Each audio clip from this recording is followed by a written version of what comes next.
12, Primera de Tesalonicenses, capítulo 5, y el versículo 12 y 13. ¿Ok? Dos versículos. Los leemos todos juntos, hermanos. Una vez que hayan llegado ahí, por favor, póngase sobre sus pies. Primera de Tesalonicenses, capítulo 5, versículo 12 y versículo 13. Primera de Tesalonicenses 5, 12. Puestos de pie, por favor, hermanos. Si usted no trae Biblia, acérquese con alguien que tenga Biblia. O si bien, dirija su mirada a las pantallas. Si alguien necesita una Biblia, levante su mano para que le puedan prestar una, por favor. Primera de Tesalonicenses, capítulo 5 y el versículo 12. Todos juntos, hermanos, dice así la palabra de Dios. Os rogamos, hermanos, que reconozcáis a los que trabajan entre vosotros y os presiden en el Señor y os amonestan. Juntos, hermanos, y que los tengáis en mucha estima y amor por causa de su obra. Tened paz entre vosotros. Padre celestial, rogamos que tu gracia sea sobre nosotros en esta hora. Te pedimos que tu bendición y tu favor, Señor, estén de nuestro lado en esta hora. Te pedimos, Señor, que podamos ser edificados, que podamos comprender tu palabra, lo que tú quieres hablarnos en esta mañana, en esta tarde. Señor, no permitas que diga algo que tú no quieres. Señor, soy imprudente, soy torpe para hablar. Señor, pero usted haga la obra, usted dirija mis palabras, Señor, de la manera correcta, de la manera que tú quieres. Lo ponemos en tus manos, en nombre de Jesús. Amén. Pueden tomar su lugar, hermanos. Gracias. La iglesia de los tesalonicenses o la iglesia de la región de Tesalónica era una iglesia formada o una iglesia fundada por el apóstol Pablo. Pablo es el que escribe a esta iglesia de la región de Tesalónica. La iglesia de Tesalónica incluso escribe 2 cartas, 2 epístolas, el apóstol Pablo a esta iglesia. Déjeme decirle algo que noté leyendo esta epístola o esta carta de Pablo a los tesalonicenses. Pablo amaba de una manera especial a esta iglesia. Si bien Pablo amaba a la iglesia en Éfeso, amaba a la iglesia en Roma, amaba a la iglesia en las otras regiones donde Pablo había también predicado y había levantado una iglesia, pero en esta iglesia de Tesalónica vemos específicamente que Pablo les dice que con gran gozo y con gran favor, es decir, con gran cariño, Pablo recordaba a esta iglesia y oraba por esta iglesia. Miren lo que dice el versículo 2, capítulo 1 y el versículo 2, por favor. Dice: damos siempre gracias a Dios por todos vosotros, haciendo memoria de vosotros en nuestras oraciones, acordándonos sin cesar delante del Dios y Padre nuestro de la obra de vuestra fe y del trabajo de vuestro amor y de vuestra constancia en la esperanza en nuestro Señor Jesucristo. Pablo oraba específicamente por esta iglesia de Tesalónica. Pablo consideraba especial esta iglesia tesalónica. Miren lo que dice el capítulo 2 y el versículo 8. Acerca de lo que les estoy hablando, dice: tan grande es nuestro, ¿qué dice, hermanos? Tan grande es nuestro, ¿qué? Hermanos, ¿sí están aquí en esta tarde? Amén. Tan grande es nuestro afecto por vosotros, que hubiéramos querido entregaros no solo el evangelio de Dios, sino también nuestras propias vidas, porque habéis llegado a serlos, ¿qué dice, hermanos? Muy queridos. Pablo, ¿de qué otra iglesia habla de esta manera? ¿O cuál otra iglesia Pablo le dice estas palabras? Era una iglesia muy querida por Pablo. Dice: tan grande es nuestro afecto por vosotros. La iglesia de Tesalónica era una de las iglesias más apreciadas por Pablo. La iglesia de Tesalónica actuaba con fe, trabajaba arduamente con amor y enfrentaban las tribulaciones con gran gozo y esperanza. Como lo dice, por favor, el versículo 4, dice: porque conocemos, hermanos amados de Dios, vuestra elección, pues nuestro evangelio no llegó a vosotros en palabras solamente, sino también en poder, en el Espíritu Santo y en plena certidumbre, como sabéis cuáles fuimos entre vosotros por amor de vosotros, y vosotros vinisteis a ser imitadores de nosotros y del Señor, recibiendo la palabra en medio de gran tribulación, dice, con gozo del Espíritu Santo, de tal manera que habéis sido ejemplo a todos los de Macedonia y Acaya que han creído. La iglesia de Tesalónica trabajaba arduamente en medio de la oposición. Mire lo que dice el capítulo 2 y el versículo 2. Dice, pues habiendo antes padecido y siendo ultrajados en Filipos, como sabéis, tuvimos de nuevo en nuestro Dios para anunciaros el evangelio de Dios en medio de gran, ¿qué dice, hermanos? De gran oposición. Era una iglesia que fue levantada en medio de oposición. Era una iglesia que trabajaba, era una iglesia que ardía, su fe y su amor crecía cada día más. Era una iglesia que trabajaba, era una iglesia especial para Pablo y era una iglesia que también era ejemplo a las demás iglesias. Mire lo que dice el versículo 6, otra vez, capítulo 1, versículo 6.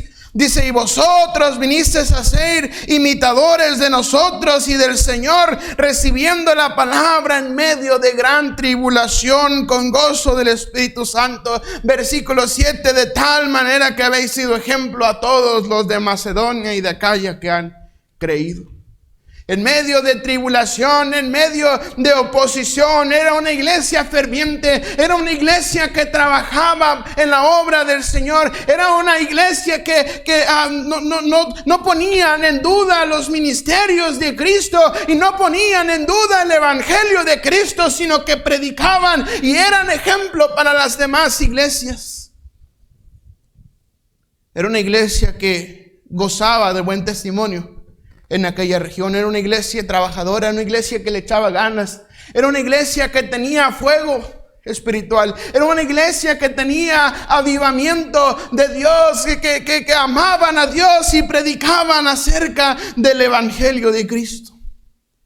Era una iglesia que tenía buen testimonio en aquella región. Era una iglesia que había sido fundada en medio de oposición.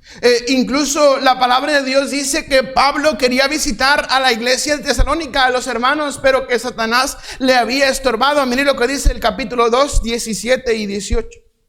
Dice, pero nosotros, hermanos, separados de vosotros por un poco de tiempo de vista, pero no de corazón, tanto más procuramos con mucho deseo ver vuestro rostro, por lo cual quisimos ir a vosotros, y yo, Pablo, ciertamente una y otra vez, pero Satanás nos estorbó. Pablo quería personalmente ir a la iglesia de Tesalónica y hablar y mirar y gozarse con los hermanos y completar su fe, dice por ahí también. Era una iglesia que Pablo anhelaba visitar. Era una iglesia que Pablo le gustaba ir.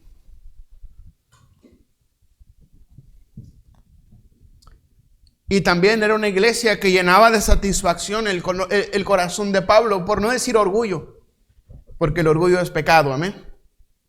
Pero era una iglesia que llenaba de satisfacción el corazón de Pablo. Mire lo que dice el capítulo 2, versículos 19 y 20.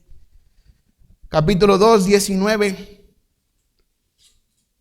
Dice, porque ¿cuál es nuestra esperanza o gozo o corona de que me gloríe? ¿No lo sois vosotros delante de nuestro Señor Jesucristo en su venida?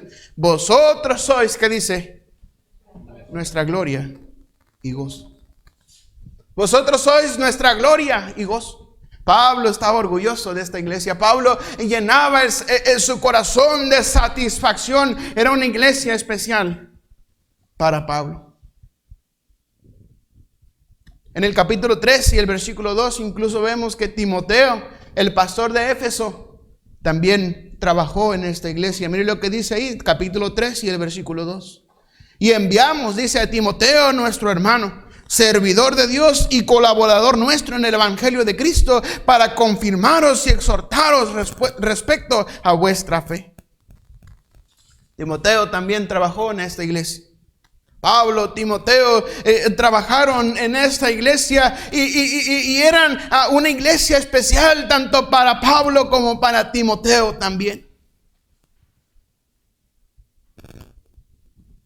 Era una iglesia que trabajaba, era una iglesia que ardía en amor, era una iglesia que su fe era ferviente.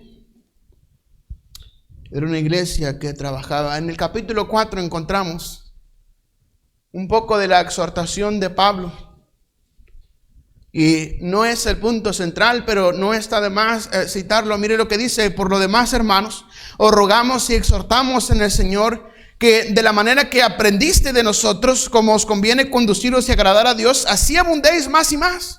Porque ya sabéis qué instrucciones os dimos por el Señor Jesús. Pues la voluntad de Dios es vuestra santificación, que os apartéis de fornicación. Que cada uno de vosotros sepa tener su propia esposa en santidad y honor, no en pasión de concupiscencia como los gentiles que no conocen a Dios. Que ninguno agravie ni engañe nada a su hermano, porque el Señor es vengador de todo esto. Como ya os hemos dicho y testificado, pues no nos ha llamado Dios a inmundicia, sino a santificación. Así que el que desecha esto no desecha a hombres, sino a Dios, que también nos dio su Espíritu Santo. Pero acerca del amor fraternal no tenéis necesidad de que os escriba, porque vosotros mismos habéis aprendido de Dios que os améis unos a otros. Y también lo hacéis así con todos los hermanos que están por toda Macedonia. Pero rogamos, hermanos, que abundéis en ello más y más, y que procuréis tener tranquilidad y ocuparos en vuestros negocios y trabajar con vuestras manos de la manera que os hemos mandado, a fin de que os conduzcáis honradamente para con los de afuera y no tengáis necesidad de nada. Probablemente, hermanos, esta iglesia había llegado a un punto de la edad de la iglesia en la cual esta iglesia se había estancado. Probablemente esta iglesia estaba viviendo un estancamiento espiritual. Tal vez se relajaron diciendo: bueno, ya trabajamos, ya hacemos, nuestra fe es conocida en la región, somos un ejemplo de iglesia, tal vez estamos bien, tal vez estamos contentos, tal vez Dios nos está usando de una manera especial. Pues ya hay que relajarnos, hay que rascarnos la panza y esperar que Dios nos bendiga. Tal vez se había estancado esta iglesia.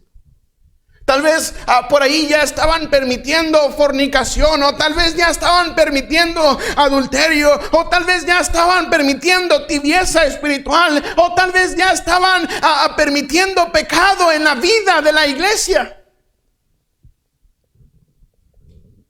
Tal vez se había estancado espiritualmente esta iglesia. Tal vez estaba experimentando un estancamiento, una tibieza espiritual, tal como se vive hoy en día. Tal vez ellos ya estaban juzgando poca cosa, ya estaban diciendo: no pasa nada, Dios es bueno, Dios nos perdona. ¿Qué importa que no vaya a la iglesia hoy? ¿Qué importa que no vaya el domingo a la iglesia en la tarde o en la mañana? ¿Qué importa que no venga el jueves? ¿Qué importa que tal vez hoy se me pasó a orar o leer la Biblia? ¿Qué importa eso? Tal vez estaban cayendo en un estancamiento espiritual.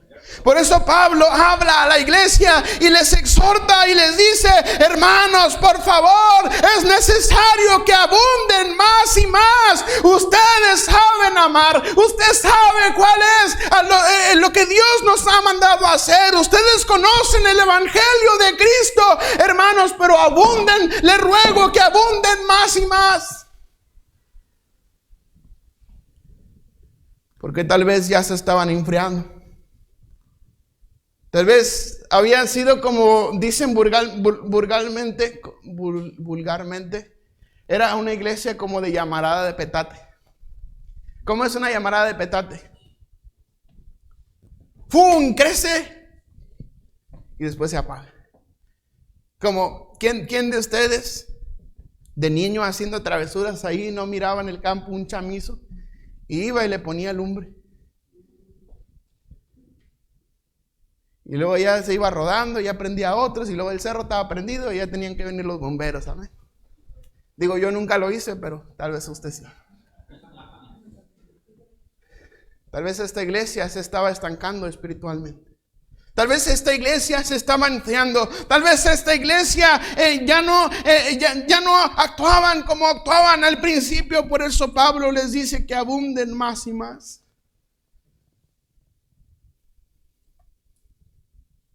Os rogamos y exhortamos en el Señor Jesús, que de la manera que aprendiste de nosotros cómo os conviene conduciros y agradar a Dios, así abundéis más y más.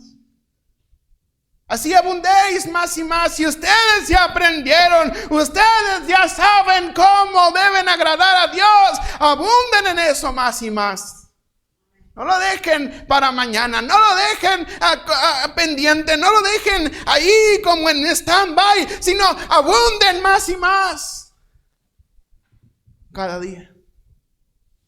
Me suena como las iglesias de hoy en día, amén. Qué bendición que tenemos un templo. Tenemos un lugar donde nos reunimos. Tenemos pantallas, tenemos piano, tenemos un púlpito bonito. Qué bendición por el púlpito.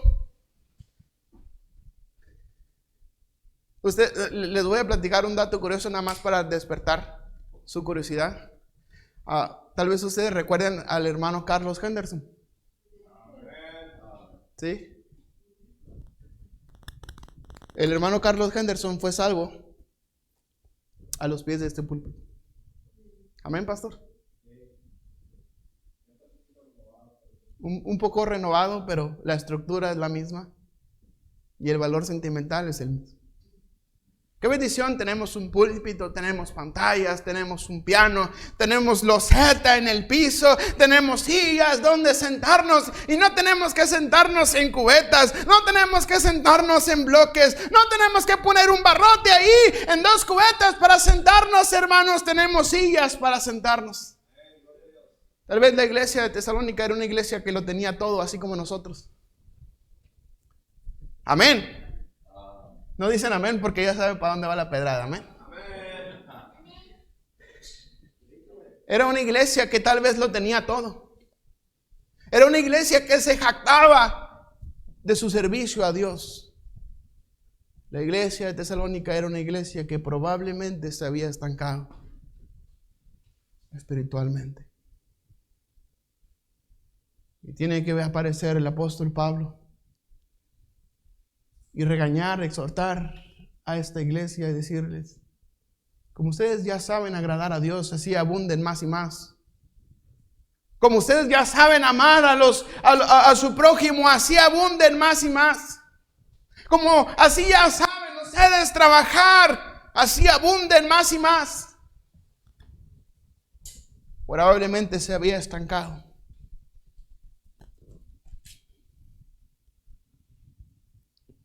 A fin, dice el 12, de que os conduzcáis honradamente para con los de afuera y no tengáis necesidad de nada. La última iglesia en Apocalipsis, de aquellas 7 iglesias, la última iglesia se jactaba de que no tenía necesidad de nada.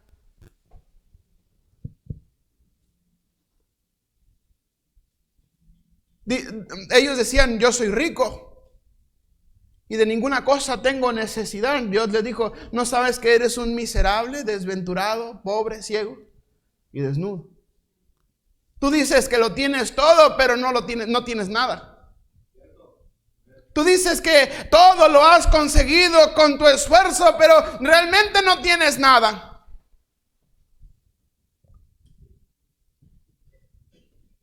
Soy rico, de ninguna cosa tengo necesidad. Y Dios le dice: tú no sabes que eres un desventurado, miserable, pobre, ciego y desnudo. ¿Qué nos falta, hermanos? ¿Qué nos falta en nuestra iglesia? Lo tenemos todo. Amén, lo tenemos todo. Si usted piensa que algo nos hace falta, usted no está viendo todo lo que Dios ya nos ha dado. Está usted fijándose en las necesidades y no está fijándose en las bendiciones que Dios nos da. ¿Qué nos falta, hermanos? Somos una iglesia que lo tiene todo. Somos una iglesia que lo tiene todo. Pero ¿sabe qué es lo que nos falta? ¿Sabe qué es lo que nos falta? Despertar. Despertar, hermanos. Despertar espiritualmente, porque tal vez nos hemos conformado con la poca espiritualidad, o nos hemos conformado con la tibieza de nuestro corazón, con el poco avivamiento que hay, con el poco interés, nos hemos conformado, hermanos, con lo poquito que le damos a Dios, pero decimos, lo tenemos todo y todo lo damos a Dios. Pero no es cierto, usted sabe que no es cierto. Usted sabe que venimos a la iglesia nada más para que el pastor no esté dando lata. Venimos a la iglesia para que el pastor no vaya a buscarme a mi casa y me encuentre ahí con la música bien alto o no sé, escuchando cumbias cristianas o yo no sé.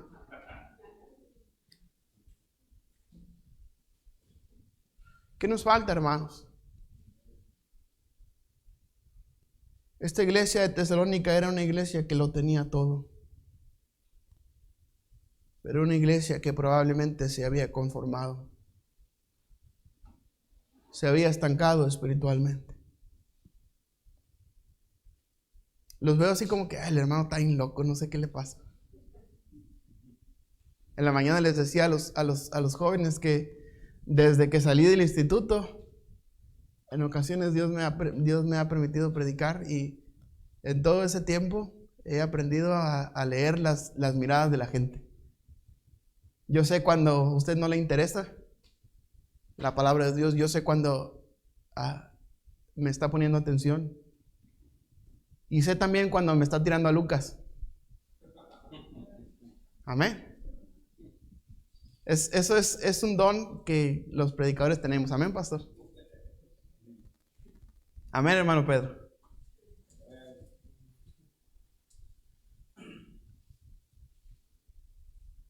La iglesia de Tesalónica era una iglesia que lo tenía todo. Era una iglesia que trabajaba arduamente. Pero una iglesia que probablemente se había estancado en la mediocridad espiritual.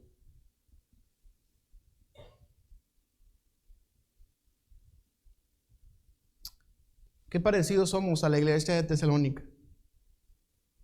Creo que vamos a cambiar el nombre de hoy, de a partir de hoy. Ya no se va a llamar Iglesia Bautista Manantial de Vida, sino se va a llamar Iglesia de Tesalónica. Porque somos iguales. Porque lo tenemos todo, pero lo tenemos todo materialmente.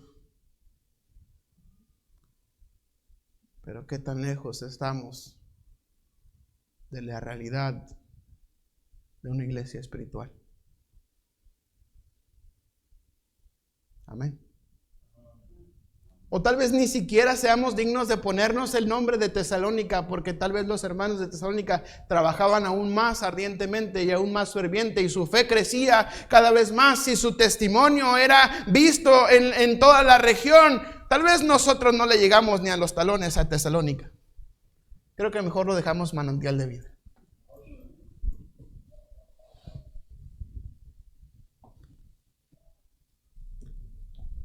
Tal vez era una iglesia que se había estancado espiritualmente. Pablo exhorta a la iglesia. Pablo exhorta a los hermanos. Incluso les habla y les motiva acerca de la venida del Señor. Mire lo que dice ahí 4:13. Y tampoco queremos, hermanos, que ignoréis acerca de los que duermen, para que no os entristezcáis como los otros que no tienen esperanza. Porque si creemos que Jesús murió y resucitó, así también traerá Dios con Jesús a los que durmieron en él. Por lo cual os decimos esto en palabra del Señor, que nosotros que vivimos, que habremos quedado hasta la venida del Señor, no precederemos a los que durmieron, porque el Señor mismo, con voz de mando, con voz de arcángel y con trompeta de Dios, descenderá del cielo. Y los muertos en Cristo resucitarán primero. Luego nosotros, los que vivimos, los que hayamos quedado, seremos arrebatados juntamente con ellos en las nubes para recibir al Señor en el aire. Y así estaremos siempre con el Señor. Y Pablo les alienta y les dice: por tanto, alentaos los unos a los otros con estas palabras. Nosotros que vivimos, los que hemos quedado, no precederemos a los que durmieron, dice. Luego nosotros, los que vivimos, los que hayamos quedado, seremos arrebatados juntamente con ellos en las nubes. Pablo intentó motivar a la iglesia con la venida de Cristo. Pablo logró motivar a la iglesia con la venida de Cristo. Hoy en día tal vez ni eso nos motiva. Amén, pastor. Porque cuántas veces de este mismo púlpito se ha predicado que Cristo viene pronto. Pero seguimos hundidos en la tibieza espiritual. Seguimos hundidos en la mediocridad espiritual. Amén. De este púlpito se ha predicado tantas veces, no dejando de congregarse como algunos tienen por costumbre. Y tanto más cuando veis que aquel día se acerca. Pero seguimos sin atender la voz de Dios. Somos oidores olvidadizos. Consideramos nuestro rostro en un espejo natural y después nos vamos y nos olvidamos cómo éramos. Así es el que es oidor de la palabra y no hacedor. Solamente se considera en un espejo y después se le olvida. ¿Alguien me puede decir que levante su mano alto, excepto el hermano Santos? ¿De qué trató el estudio el jueves? ¿Alguien más? De Marcos. ¿De Marcos fue? ¿Alguien que me ayude? Fue Lucas. Estudiamos el libro de Lucas, pero ¿de qué trató el libro de Lucas? De que Lucas no fue apóstol, que él fue instruido por el apóstol Pablo. Ok. Cuando escuchaba algo, él no nada más se quedaba a escuchar, él le decían, acá chocaron en la esquina, él iba y o sea, era chismoso, amén. Lucas era un doctor, era un médico. Lucas probablemente había sido esclavo de Teófilo y demás. Pero, ¿o alguien me puede decir de qué trató la predicación el domingo pasado? El jueves pasado. ¿De qué trató la predicación el domingo pasado?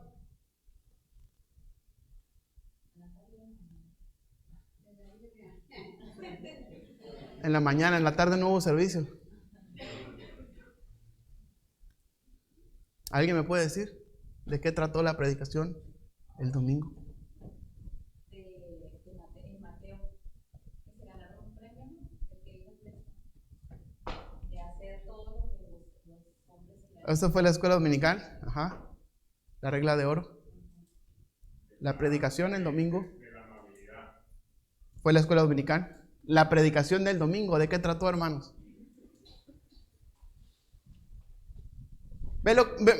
¿Se da cuenta de lo que estamos hablando, hermanos? ¿Se da cuenta de lo que estamos hablando? Que somos oidores, pero no hacedores de la palabra. Nos apropiamos tanto ese distintivo bautista que dice que tenemos libertad de conciencia. Nos lo apropiamos tanto y decimos, de aquí me agarro, este es un buen pretexto para no hacer lo que Dios me manda hacer. Yo creo que el pastor está loco, yo creo que el predicador está loco, yo creo que los hermanos solamente me quieren tener ahí como embobado, me quieren lavar el coco.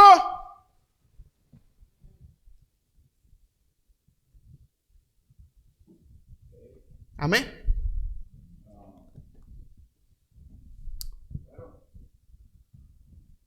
Y nos apropiamos de ese distintivo, libertad de conciencia. El pastor predica, o más sencillo, el pastor o el predicador hace el saco y cada quien decide si se lo pone o no. Amén. ¿Cuánto frío tienen algunos? Amén, pastor. ¿Cuánto frío tienen algunos? de que domingo tras domingo, en la mañana, en la tarde, el jueves se fabrican sacos y nadie se lo pone. Y nos estamos muriendo de frío espiritual. Nos estamos muriendo de hipotermia espiritual. Se está congelando la sangre espiritual. No hay avivamiento, no hay fervor, no hay creciente fe en nosotros, no hay constante trabajo en nosotros. Nos hemos estancado espiritualmente. Y sabe, no quería decirlo, pero me va a salir un granito en la lengua si no lo digo, amén. El miércoles de la reunión, qué triste salí. Qué triste salí. Porque ahí se confirma la tibieza espiritual de la iglesia.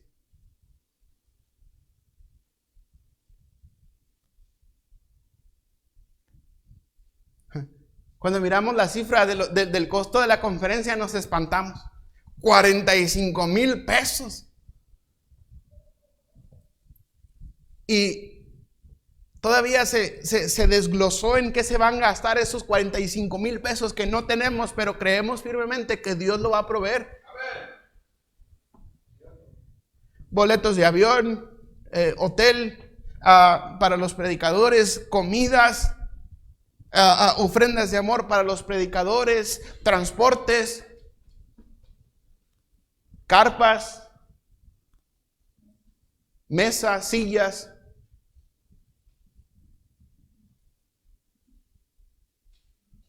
Y ya se fueron 45,000 pesos hasta más.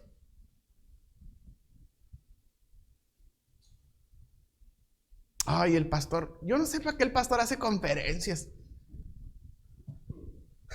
Yo no sé por qué el pastor se aferra a ponernos a trabajar. No salimos de una cuando ya estamos entrando a otra. Y es más, para que se les quite, dijo el pastor, 2 al mismo tiempo vamos a organizar. Amén. Una de matrimonios y una de misiones en febrero. Y después la que sigue, la de jóvenes o yo no sé qué el Señor nos guía a hacer. La verdad es que estamos locos. Lo reconozco.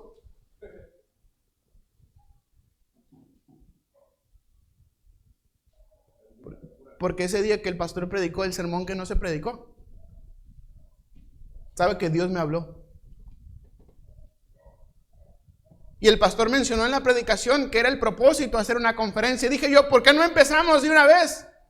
Y ese mismo domingo en la tarde empezamos a organizar todo, hermanos, de la conferencia de misiones. ¿Quién iba a venir? Incluso creo que le habló al pastor Álvaro en ese mismo momento, ¿verdad?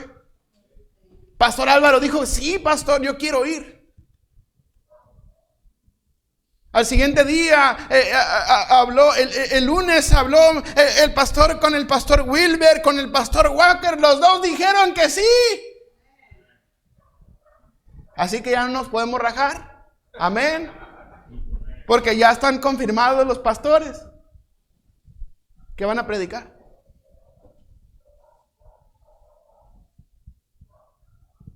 Incluso ya hasta casi están impresos ya los tabloides. Y luego todavía más locos que queremos mandar a hacer camisetas, tazas, sudaderas y cuanta cosa se nos ocurra para vender y sacar fondos para la conferencia. Amén, hermano Abel. Ahí anda el hermano Abel en el tianguis buscando ofertas de camisetas para poder mandarlas a imprimir y venderlas.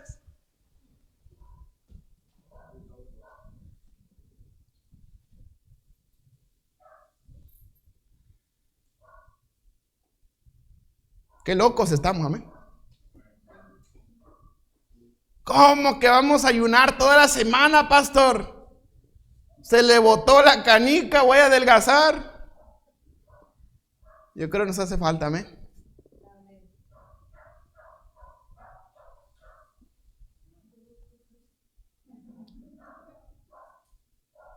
¿Cuán parecidos somos a la iglesia de Tesalónica? Pablo alentó a la iglesia con que Cristo iba a venir. Y hasta hoy en día aún usamos este pasaje para alentarnos. Alentaros unos a otros con estas palabras, dice el versículo 18.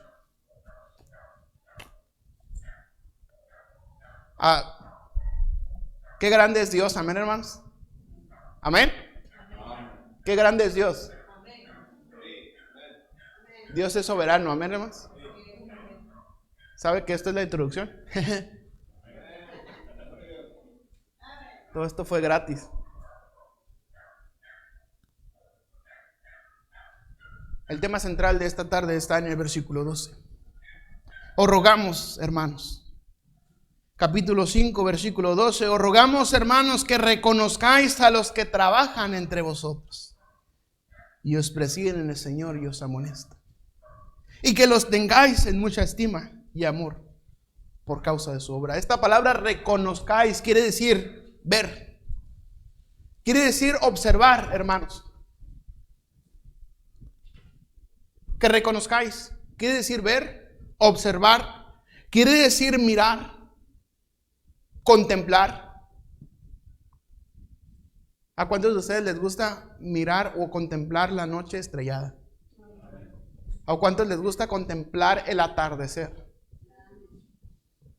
Qué hermoso es el atardecer.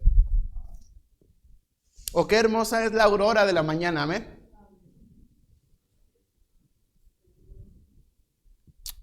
Reconozcáis es ver, observar, mirar. Creo que mejor me subo, amén. Ok. Es ver, observar, contemplar, mirar con atención, tener la intención de conocer.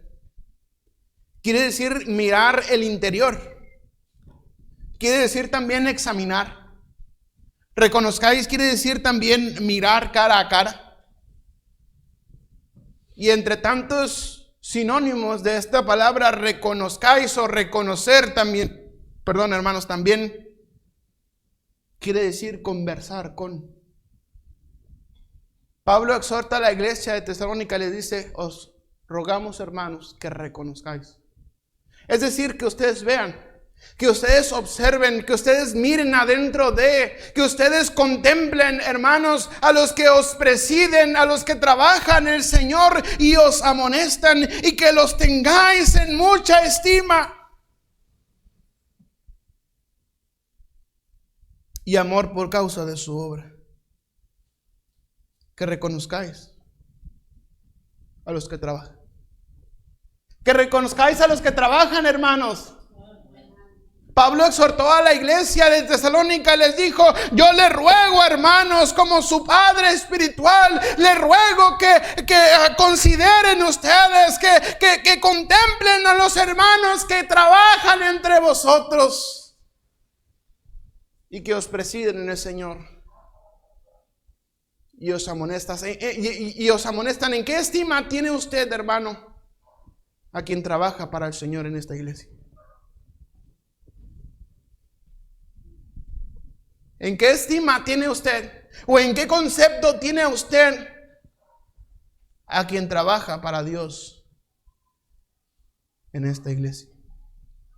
Muchos de ustedes tienen a quien trabaja para el Señor en esta iglesia, lo tienen como un vividor, como un abusador, como un flojo. ¿Acaso eso es estima? ¿Acaso esa es alta estima? Y no me refiero solamente al pastor, sino a todos los hermanos que trabajan en la iglesia. Es decir, trabajar para Dios es un título, hermanos, de grande estima. Amén. Si están aquí, hermanos, ¿están durmiendo o qué? Trabajar para Dios es un lugar, es un título de grande estima.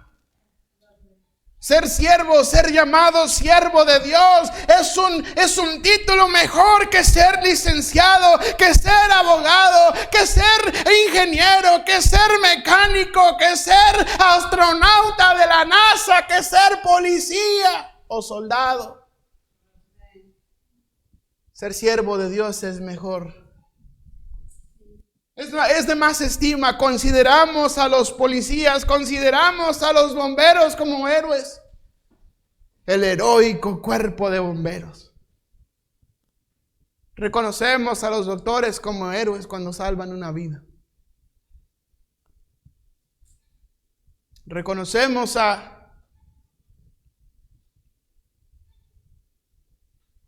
los servidores públicos que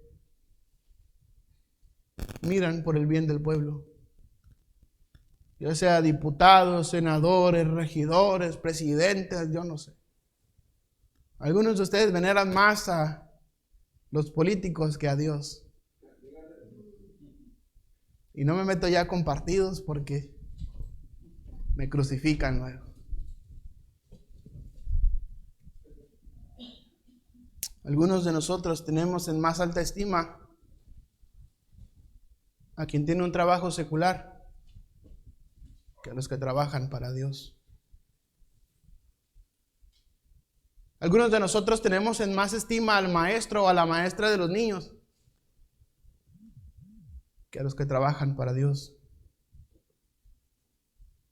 Algunos de nosotros tenemos en más alta estima a quien mandó raspar la calle y a los que trabajan para Dios. ¿Por qué voy a ofrendar a la iglesia? ¿Por qué voy a dar mi diezmo? Seguro es para que el pastor se lo gaste.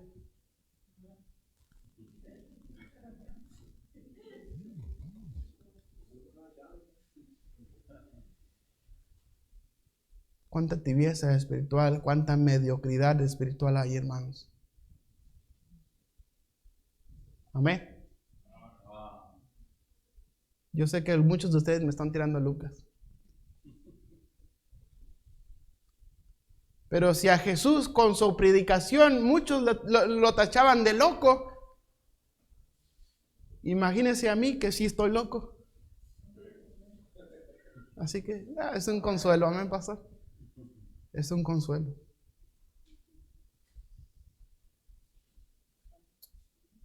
Cuánta frialdad, cuánta tibieza,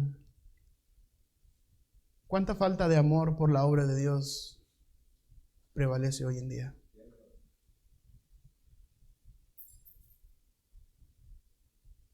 Hermanos, que va a haber 2 conferencias. Ay, pastor, es mucho trabajo. Es lo que necesitamos, hermanos, para trabajar. Amén. Para ser estimados delante de Dios necesitamos trabajar. Como que no me escucharon o se hicieron que no me escucharon. Para ser estimados como siervos de Dios necesitamos servir primero. Necesitamos trabajar. Necesitamos trabajar. Amén. Os ruego, hermanos, os rogamos, hermanos, que reconozcáis a los que trabajan entre vosotros y os presiden en el Señor. ¿Cuándo fue la última vez que usted se acercó? Ay, perdón, ya voy para arriba. ¿Cuándo fue la última vez que usted se acercó con fulano de tal hermano que trabaja para el Señor y usted le regaló una ofrenda de amor? ¿Sabe qué, hermano? Aquí está una ofrenda de amor. Dios puso en mi corazón entregarle esta ofrenda. ¿Cuándo fue la última vez que usted hizo eso? No se recuerdan. Amén. Y no digo esto para beneficio propio, hermanos. Predico esto porque hemos visto la frialdad y la tibieza espiritual de la iglesia. Somos como que no nos importa nada, como que nos vale todo. Estamos peor que adolescentes. Porque la mayoría de los adolescentes hay una etapa en su vida en la cual no le importa nada. Uy, no se asuste si su adolescente va a pasar por eso o pasó por eso. Lo que llaman rebeldía, Ahí se quedaron muchos, exactamente, crecieron.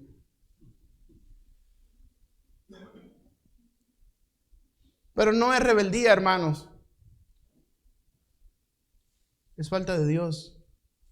Es falta de espiritualidad, es falta de temor de Dios, es falta de llenura de Dios, de llenura del Espíritu Santo en los corazones de los muchachos. Oro por cada uno de los muchachos de esta iglesia.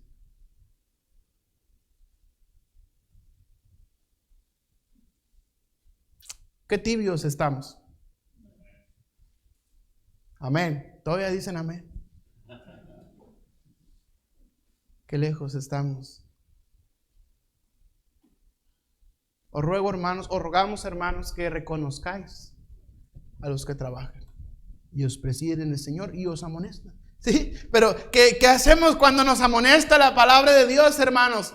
Nos levantamos ahí, parece que tenemos un resorte ahí y levantamos, brincamos de la silla y lo primero que hacemos es irnos y bien enojados, criticando porque el pastor me predicó a mí. ¿Por qué me tira tanta pedrada a mí? Si sabe que yo vivo en adulterio, si el pastor sabe que esa es mi situación, ¿por qué se aferra a predicarme a mí? Pues porque lo necesitamos, hermanos.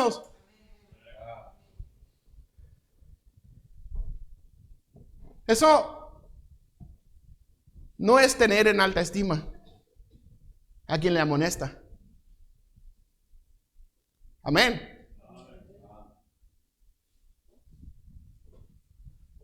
Si la Biblia dice que tengamos en alta estima a quien nos presiden en el Señor y nos amonesta. ¿Sabe por qué? Porque necesitamos amonestación. ¿Sí? Amén. Necesitamos amonestación que fuera de nuestra iglesia, hermanos. Si así con amonestación tenemos tanta frialdad espiritual y tanto estancamiento, ahora que fuera si todo fuera bonito, si todo hablara de amor. Sí, cierto, tal vez esta iglesia estuviera llena cada servicio, pero una iglesia vacía espiritualmente.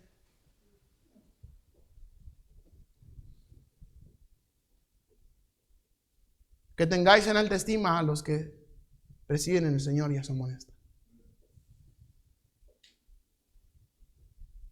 Pablo exhortó a la iglesia de Tesalónica. Tal vez era una iglesia que se había estancado. Tal vez era una iglesia que se había alejado de la espiritualidad. Y si es cierto que su fe era tan ferviente y su testimonio era conocido en aquella región, pero aún así Pablo les amonestó. Tal vez ellos señalaban al predicador. Tal vez ellos señalaban a quien les presidía en el Señor y les amonestaba. Tal vez ellos tenían en poca estima a quien predicaba la palabra de Dios. Pero Pablo les exhorta y les dice: os rogamos, hermanos, que reconozcáis a los que trabajan entre vosotros y os presiden el Señor y os amonestan. Y que los tengáis en mucha estima. Y que los tengáis en mucha estima y amor por causa de su obra. ¿Cuándo fue la última vez que usted, después de una predicación de esas sabrosas que el pastor se avienta luego, que hasta patea sillas, ¿cuándo fue la última vez que usted se acercó con el pastor y le dijo: pastor, muchas gracias, era lo que yo necesitaba escuchar, de hoy en adelante, pastor, ya hice trato con Dios en el altar, de hoy en adelante mi vida va a ser diferente, mi vida va a cambiar, voy a dejar de ser infiel, voy a dejar de ser un mediocre espiritual y me voy a poner las pilas a trabajar? Pastor, deme un ministerio, quiero un ministerio, póngame en un lugar donde pueda yo trabajar para Dios. ¿Cuándo fue la última vez que usted hizo eso? No pasa, sino al contrario. Oh, y el pastor, ¿cómo me tira pedradas a mí nada más?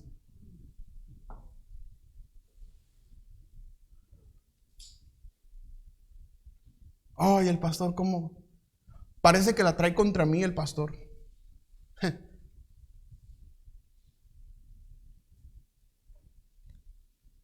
Ya me voy de esta iglesia. Hoy ya no voy a venir a la iglesia. Porque el pastor me predica a mí. Qué bendición, qué privilegio. Amén. El pastor le predica a usted. También a mí me predica, ¿cómo ve? Y soy su hijo. También a mí me predica, me tira pedradas. Pero ¿sabe cuál es la diferencia? Que yo entiendo que no es Él. Amén. Yo entiendo que no es Él. Es Dios que está tratando de hablar con nosotros. Es Dios tratando de decirnos que tengamos a quien preside, a quien nos amonesta en el Señor, que lo tengamos en mucha estima. Es Dios tratando de hablar con nosotros. Pero estamos expuestos a la voz de Satanás, hermanos, que prestamos oídos, prestamos atención a lo que Satanás dice. Mira, el pastor te está tirando pedradas a ti. Y agarramos el rollo y decimos, oye, sí es cierto.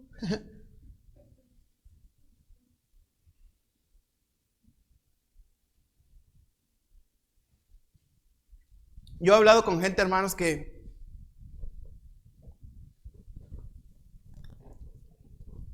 cuando ellos perciben que les vas a decir algo, tal vez un error que han cometido,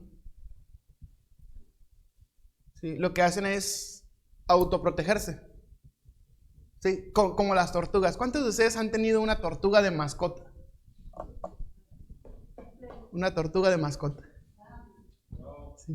¿Qué hacen las tortugas cuando le tocan la cabeza? Se mete. ¿Por qué? Porque es su instinto de ellos protegerse. A veces somos cristianos tortugas, amén. Que percibimos que ya tal vez van a tocar el tema donde nosotros estamos fallando y ¡pum!, nos metemos en la concha y para que nos saquen de ahí es un problema.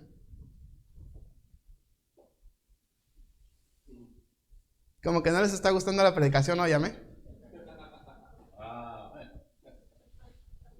Pero si el Señor dijo que tuviéramos en estima a quien nos amonesta, así que yo predico y ustedes me estiman, amén. Amén, pastor. Somos cristianos tortuga. Percibimos que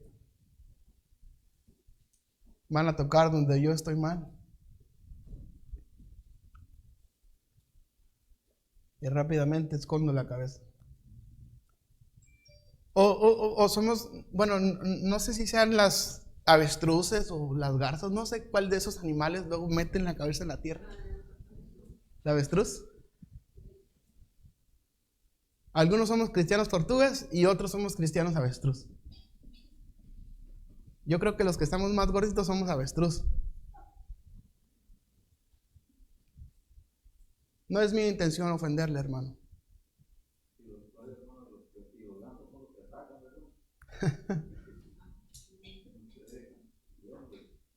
No es mi intención ofenderles de ninguna manera.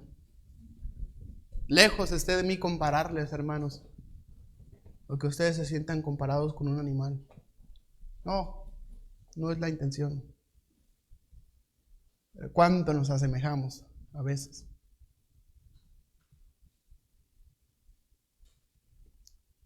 Escondemos la cabeza o metemos la cabeza en la tierra, o como aquel niño cerramos los ojos y nadie nos mira.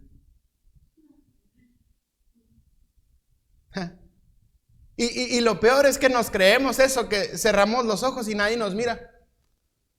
Y cuando alguien nos está viendo le decimos, cierra los ojos para que no me veas. Amén. Amén.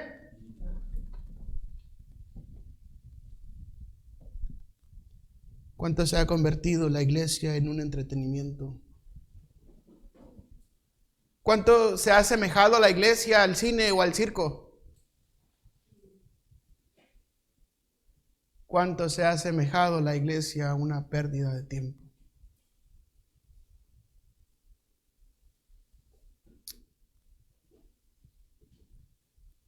¿Cuánto se ha estancado la iglesia espiritualmente?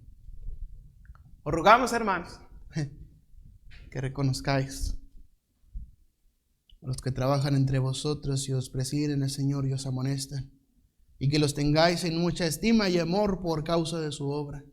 Tened paz entre vosotros. Y mire lo que dice el 14, hermanos. También os rogamos, hermanos, que amonestéis a los ociosos. Amén. A eso nos gusta, amén. ¿Sí están aquí, hermanos? ¿O están durmiendo? Dice, también os rogamos, hermanos, que amonestéis a los ociosos, que alentéis a los de poco ánimo, que sostengáis a los débiles, que seáis pacientes para con todos. Mirad que ninguno pague a otro mal por mal, antes seguid siempre lo bueno, unos para con otros y para con todos. Amén. Dice Pablo, hermanos, también les ruego que amonestéis a los ociosos. Esto ya es gratis. Que amonestéis a los ociosos. ¿Sí? Pero para que usted pueda amonestar a un ocioso, no puede ser usted un ocioso tratando de amonestar a un ocioso. ¿Ah?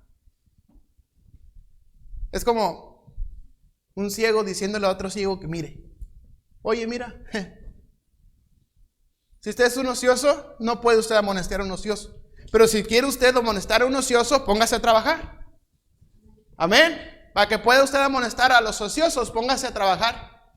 Póngase a chambear para Dios. Amén. Y no solamente habla de los ociosos, sino también habla acerca de hermanos de los de poco ánimo. Que alentéis a los de poco ánimo. Para poder alentar a otro hermano necesita usted tener su ánimo firme. Amén.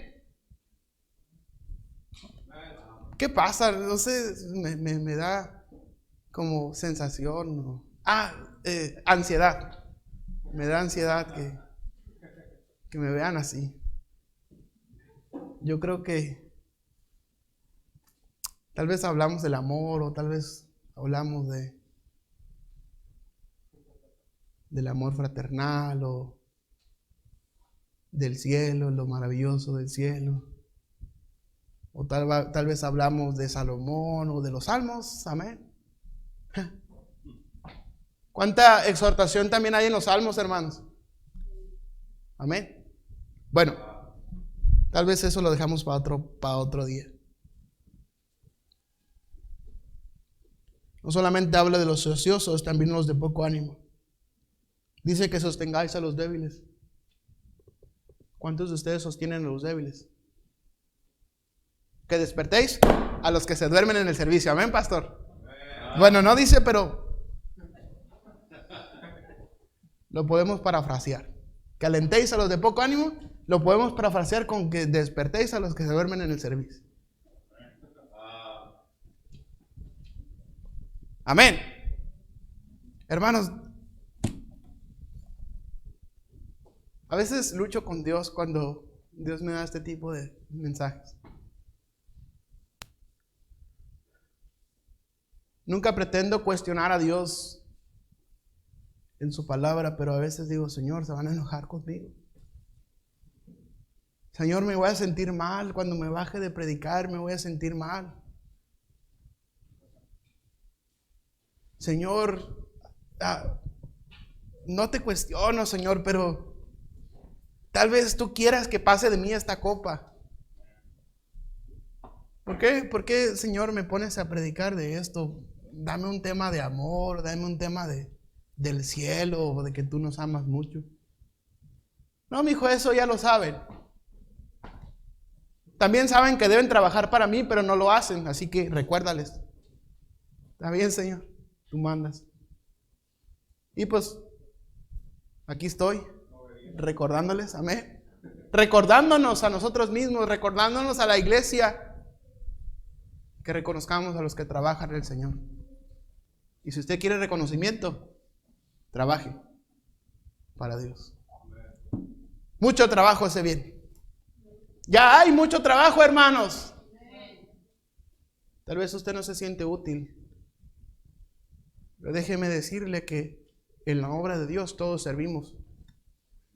Todos somos útiles. Tal vez en el mundo ya somos inútiles. Pero con Cristo somos útiles. Aunque Él dijo que siervos inútiles somos en nuestras propias fuerzas. Pero qué bendición es un hermano o una hermana, una iglesia que se deja usar por Dios en su obra. La realidad de la iglesia es una iglesia que no quiere trabajar.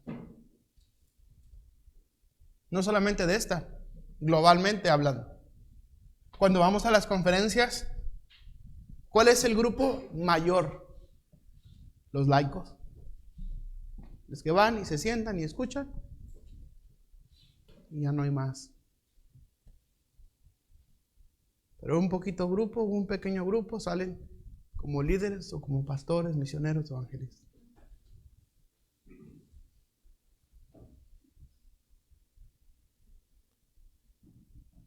Os rogamos, hermanos, que reconozcáis a los que trabajan en el Señor y os amonestan. Que los tengáis en mucha estima.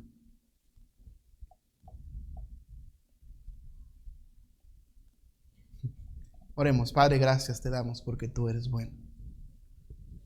Te pido, Señor, por tu palabra que pueda ser de edificación a nuestro corazón. Bendice la invitación. Tal vez Dios le ha hablado en esta tarde. ¿Por qué no se pone sobre sus rodillas y le pide a Dios que le use? ¿Por qué no se postra sobre sus rodillas y hace un trato con Dios?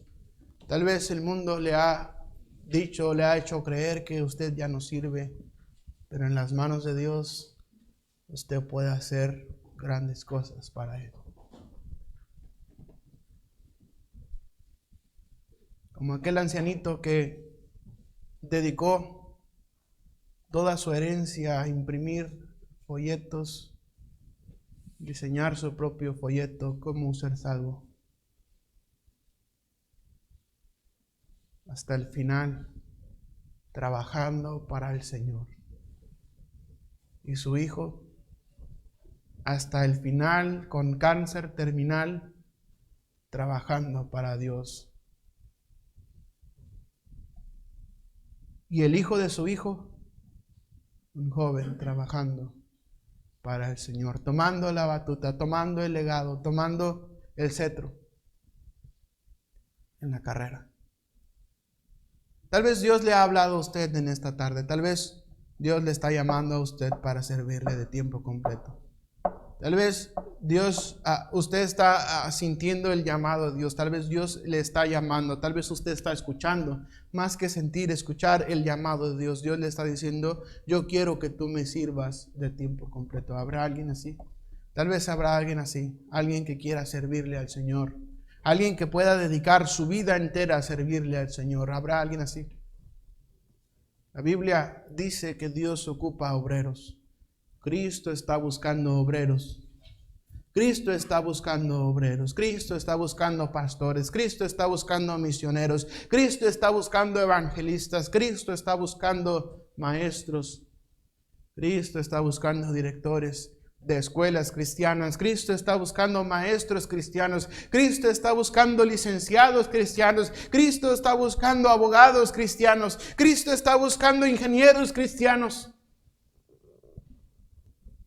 Cristo está buscando obreros. Cristo le está buscando a usted. No importa la edad que tenga, no importa la dificultad que usted pudiera llegar a tener, Dios le está llamando a usted. Dios le quiere usar de una manera especial. Dios quiere que usted dedique su vida a trabajar para Él. ¿Cuántos dirán, hermano, ora por mí? Yo quiero trabajar para el Señor.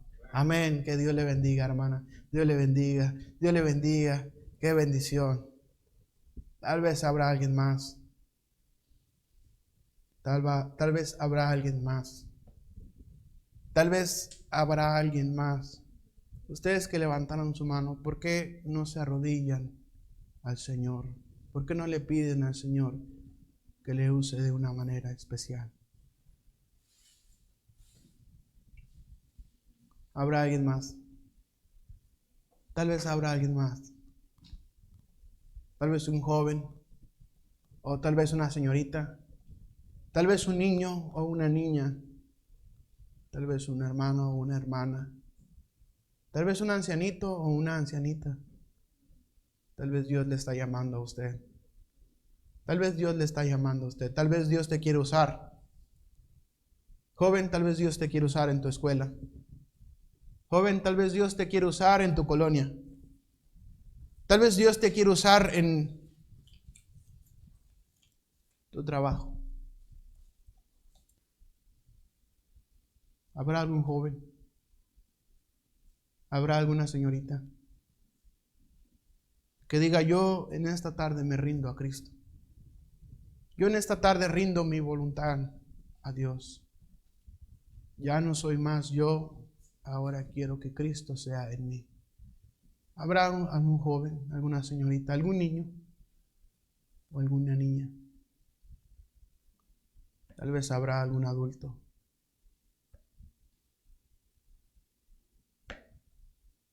Tal vez habrá alguna hermana, algún ancianito o una ancianita. Tal vez cambiando la invitación, tal vez habrá alguien que diga: yo no tengo a Jesús en mi corazón. Yo no estoy 100% seguro de que cuando muera iré a la gloria. Pero en esta tarde yo me rindo a Cristo, me rindo a Jesús. Yo quiero que Jesús me salve. Yo quiero que Jesús me perdone. Yo quiero que Jesús me use. ¿Habrá alguien así? Alguien que diga: yo quiero aceptar a Jesús en mi corazón. Tal vez habrá alguien así. Pastor. Padre Celestial, le damos gracias por lo que hemos escuchado. Ciertamente, Padre, usted no se equivoca, Dios, y siempre nos da lo que necesitamos escuchar. Padre, pero será una tristeza si solamente somos oidores olvidadizos. En la mañana hablábamos un poco, Señor, de cuánto impacta la palabra en nuestras vidas. Oh, Señor, ayúdanos a tener un corazón sencillo y humilde, un corazón fértil, Señor, donde tu palabra, Señor, produzca el impacto y, Señor, dé el fruto que tú esperas ver en nosotros. Somos infieles, Señor, somos faltos, somos pecadores, fallamos. Y encima de todo eso, Señor, tenemos poco ánimo en servir. Padre, perdónanos. Te pedimos de tu gracia en el nombre de tu Hijo, nuestro Señor y Salvador Jesucristo. Amén.